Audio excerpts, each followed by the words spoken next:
So in a typical huddle group, at this time, we'd go into whatever everyone was hoping to talk about. So each person, it'd be semi-structured in the sense that everybody could say one topic that they're hoping to bring to the group. In this group, in keeping with the themes of the podcast each month, this group is consistent with the January podcast about preparing for the anxious moment. And today in particular, we're going to talk about using our values to motivate relating to our anxiety effectively. So I just have a couple questions for the group members to get a sense of how a group would go. But I also want listeners to kind of hear how other people use their values to motivate commitment towards value-based action. So first off, we'll have everybody answer what motivates you to go towards your anxiety. Like, why is it worth it to challenge your anxiety from your perspective? Patrice, can you go first? I think really what is motivating me at this point to move towards my anxiety is I'm learning more and more about how in the past, and still sometimes now, but hopefully less and less, I put so much energy into avoiding situations that cause me anxiety or that would sensitize me, that I think it just increased that cycle. And so I'm really trying to change my attitude and look at, as I move forward over time, it's a process, it's over time, but over time that my anxiety will lessen and that hopefully I'll feel calmer and just be able to relate better in whatever the situation is. It doesn't mean that I'm not going to get anxious, but I'm trying to utilize, there was a saying that one of the therapists said, he said, don't overestimate the risks and don't underestimate my ability. So I think that as I can move forward to it, my ability, my thought about my ability to deal with it will improve and increase. Yeah, that's great. That was the consultation with Ken Goodman that he said that. So thanks for the reminder about that. Yeah, I appreciate what you're saying because you're basically saying I'm in it for the long haul. So rather than trying to make any anxious moment, get relief from any anxious moment, thinking about the patterns that you now understand and understanding that if you can tolerate anxiety in any given moment, in the long term, you won't reinforce it and you'll be calmer, is a great reason to learn to relate to your anxiety more effectively. So thank you for that. Jared, can you go next? Yeah, mine is kind of similar to Patrice, just in the fact that the more that I avoid certain tasks or certain, responsibilities that I would have to do, it actually just creates more anxiety and makes it worse. And just by having those, just by being aware of those feelings, it just helps me motivate me a little bit more to go towards those goals or go towards my anxiety. And the second thing is really just self-compassion and just trying to tell myself that, okay, look, if you didn't do it, it's okay. But you just have to keep, I don't know, it used to not be that way for me. And so that's why using self-compassion as one of my values is definitely important. Yes, I want to stay on that for a second. So most people in general, but also those that are suffering from anxiety disorders are pretty self-critical.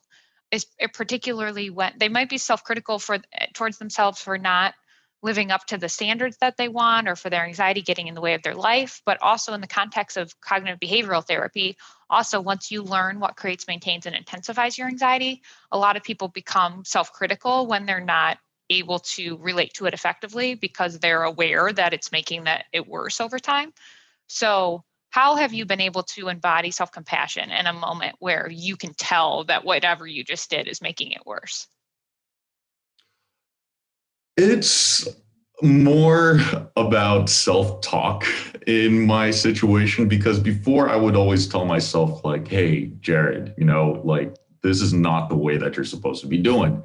Or just a lot of insulting, just self-insults. And so I tried to really work on that. And I just tried to really work on, just telling myself that it's okay, that you can still do it, that, just a little bit more of my own self-support. And that actually have changed a lot of my behavioral ways of doing things as well. So, pre-COVID, it was a lot of anxiety about the bike. And now, well, then it just transitioned into like being a part of my daily life every single day. And so just having those values, and also the last part, which is not worrying about the end result or the consequences, because that will just create more anxiety within me. Great. Yeah. So you've switched to being kind of process oriented, where you're focusing on how you're acting, not the outcome of your actions. Yes. Yeah. And what you said about self-talk for self-compassion is really great. So hopefully other people will also say more about that too. Thank you. Scout, can you go next? Yeah, I think for me, because I've had a lot of anxiety throughout my entire life, and OCD as well, that it was worth it to try something different because what I was doing wasn't working. And I could see, that it wasn't working and that it was making it worse. And so what I mean by that is, usually I spent probably, a lot of years of my life resisting the anxiety or trying to figure out what the thoughts meant and being kind of intolerant of the uncertainty. And so to go toward the uncertainty on purpose was really terrifying to me at first. And I tried and wasn't successful a lot of times. But I think when I finally realized that my way was also not working, and then I started a little bit at a time, just trying to get a little bit of distance and started just accepting the thoughts as thoughts first and then not to figure it out. I found some success and then I could build on that success moving forward.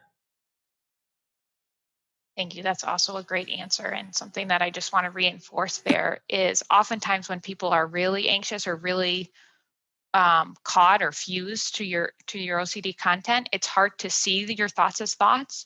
And so one way to even think about that is when you perceive a threat, it's normal, natural, healthy, and adaptive to have fight or flight and to have catastrophic thinking. And if you can start to see that, like when you perceive a threat, your heart races, you start to get sweaty, and you have catastrophic thought. And that catastrophic thought is like it's like your brain's version of your heart racing, and that the reason that you could start to challenge it or get distance from it or treat it as though it's not truth or a message is because you can tell that it's arriving because of your anxiety or because of your OCD, because you had an unwanted intrusive thought that arrived with a whoosh. So Scout, it's really wonderful to hear that you eventually got to a place where you could see that thought was just a thought. It wasn't a truth or a message. And then you gradually practice not trying to figure it out or to fix it. Does that fit your experience? Yeah, and for a long time it was really hard because I was so used to my content that it made it really hard to do any of the treatment effectively. Yeah. Hopefully we can talk about that throughout some other podcasts too. Thank you. Sophie? Yeah, I think everything that Scout just said is like how I feel too. That like I used to be so fused to my content that I remember like not wanting to be alone very often, or I didn't want to I remember I didn't want to walk because like that left me too alone in my thoughts. I'd rather run, or I'd rather not like be in long car drives because my like anxiety would get so bad, or like just my like rumination and things like that. But I think for me too, like I don't know if this is directly answering the question, but I used to have a really hard time, I think, because of my anxiety and OCD, like even seeing like a future and what my future looked like. And so I think it's really tricky now, or not tricky, but it's good in the sense that like I think I've gotten to a place where my anxiety and OCD are better under control, that now I'm actually like, what do I want my future to look like, and things like that. But it's also, I think that is motivating to me for continuing to do this practice, because it's allowing me to like actually, hold a job and graduate from grad school and things like that I really value.